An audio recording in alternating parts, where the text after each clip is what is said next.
আসসালামু আলাইকুম। লার্নফ্লুয়েন্সি চ্যানেলের পক্ষ থেকে নবম এবং দশম শ্রেণীর শিক্ষার্থীদেরকে স্বাগতম জানাচ্ছি আজকের এই টিউটোরিয়ালে।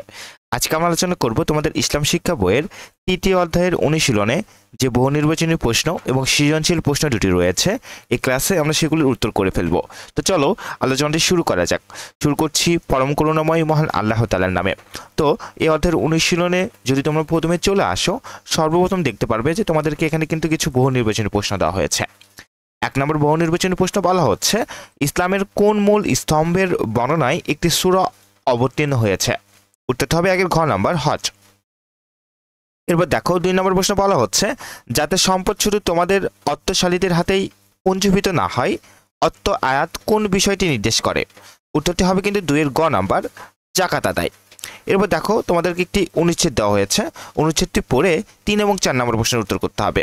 অনুচ্ছেদে বলা হচ্ছে, বেলাল সাহেব বাংলাদেশ থেকে পবিত্র হজ ব্রত পালনের উদ্দেশ্যে মক্কায় গমন করে। হজের সকল বিধিবিধান সুষ্ঠুভাবে পালন করলেও অসুস্থতার কারণে তাওয়াফে জিয়ারত করতে পারেননি। এখান থেকে ৩ নম্বর প্রশ্ন তোমাদেরকে বলা হচ্ছে, বেলাল সাহেব হজের কোন বিষয়টি পালনে অপারগ হয়েছেন?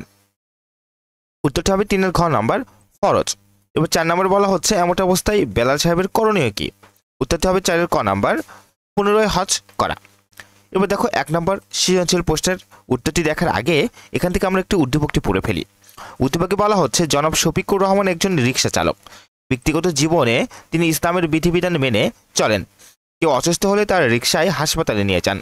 একদা রিকশা চালক জনাব শফিকুর রহমান জৈনিক যাত্রীর ব্যাগসহ রেখে যাওয়া ৫ লক্ষ টাকা স্থানীয় স্কুলের প্রধান শিক্ষকের নিকট জমা দেন। প্রধান শিক্ষক সাহেব টাকার মালিকের ব্যাগে সংরক্ষিত ঠিকানার মাধ্যমে টাকাসহ ব্যাগ মালিকের বাড়িতে পৌঁছে দেন। চলো আমরা ক খ গ ঘ প্রশ্নজাতির উত্তর একটু পর্যায়ক্রমে দেখে ফেলি। ক নম্বর প্রশ্ন বলা হচ্ছে, হজের ওয়াজিব কয়টি? উত্তর, হজের ওয়াজিব ৬০টি। ইসলাম শিক্ষার মূল উদ্দেশ্যটি ব্যাখ্যা করো। উত্তর দেখো, ইসলাম শিক্ষার মূল উদ্দেশ্য হলো আল্লাহ রাব্বুল আলামিন প্রদত্ত ও রাসূল সাল্লাল্লাহু আলাইহি ওয়াসাল্লাম প্রদর্শিত পথে জীবনযাপন করে ইহকালীন শান্তি ও পরকালীন মুক্তি লাভ করা। মানুষের জন্য একমাত্র গ্রহণযোগ্য জীবন ব্যবস্থা হলো ইসলাম। তাই ইসলামের অনুগত্য ও অনুসরণ করা ব্যতীত অন্য কোনো পথ মানুষের জন্য খোলা নেই। এই পথে চলতে হলে ইসলামকে জানতে ও শিখতে হবে। অতএব বলা যায়, আল্লাহ ও তার রাসূলের আদেশে জীবন গড়ার জন্যই ইসলাম শিক্ষা করা হয়।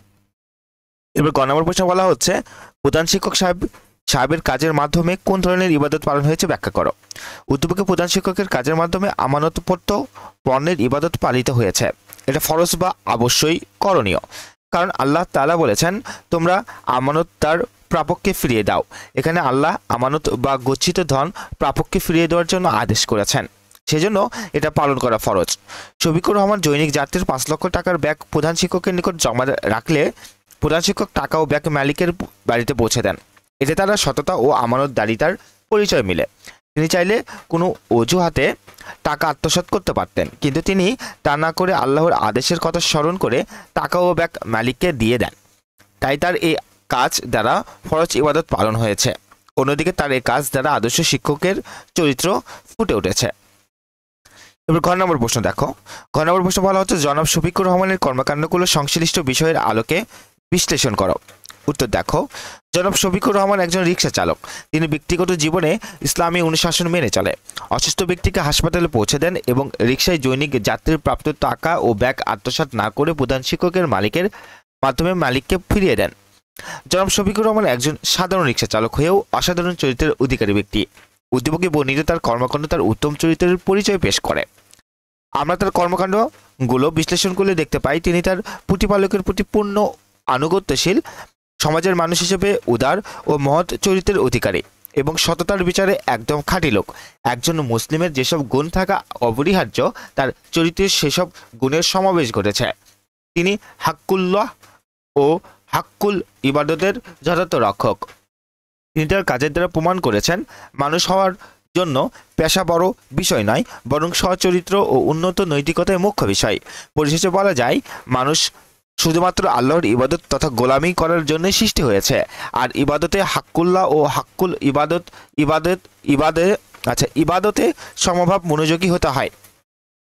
জনাব শফিকুর রহমান তার কর্মকাণ্ডে হাক্কুল্লাহ ও হাক্কুল ইবাদত পালন পালনে পরিপূর্ণ আন্তরিকতার পরিচয় দিয়েছে।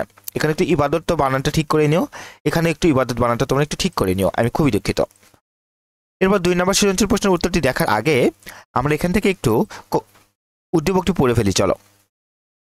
তো দেখো, উদ্দীপকে বলা হচ্ছে সাজ্জাদ ও সাকিব সাহেব 2 বন্ধু। সাজ্জাদ সাহেব একটি পোশাক শিল্পের মালিক। গত রমজানে ঈদে শ্রমিকদের বোনাস দিতে গড়িমাসি করায় কারখানার শ্রমিক অসন্তোষ দেখা দেয়।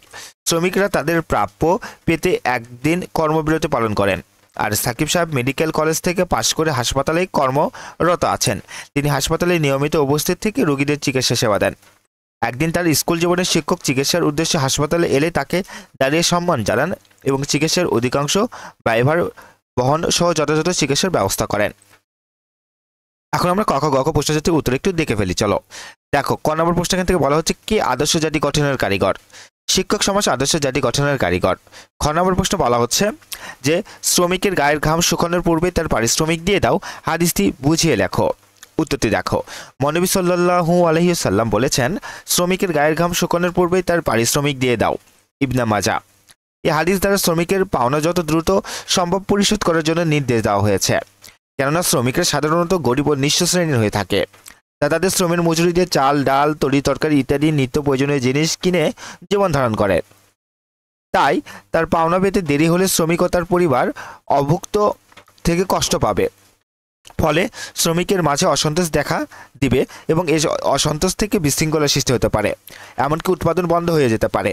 আর যদি শ্রমিক তার পাওনা যত সময়ে পায় তাহলে তার মনে আনন্দ থাকবে এবং সে উৎসাহের সাথে কাজ করবে, ফলে উৎপাদনের কার্যক্রম অব্যাহত থাকবে। এজন্য রাসূল সাল্লাল্লাহু আলাইহি সাল্লাম বলেছেন উক্ত নির্দেশ দিয়েছেন। অর্থাৎ এজন্য রাসূল সাল্লাল্লাহু আলাইহি সাল্লাম উক্ত নির্দেশ দিয়েছেন। এবার গ নম্বর প্রশ্ন দেখো, গ নম্বর প্রশ্ন বলা হচ্ছে সাজ্জাদ সাহেবের আচরণে কার আদর্শ লঙ্ঘিত হয়েছে ব্যাখ্যা করো। উত্তরটি দেখো, সাজ্জাদ সাহেব শিল্পপতি হয়েও শ্রমিকের পাওনা বেতন দিতে গড়িমসি করেন। এতে শ্রমিক অসন্তোষ দেখা দেয়। সাজ্জাদ সাহেবের এই কাজটি দ্বারা নবী সাল্লাল্লাহু আলাইহি সাল্লামের আদেশ লঙ্ঘিত হয়েছেন।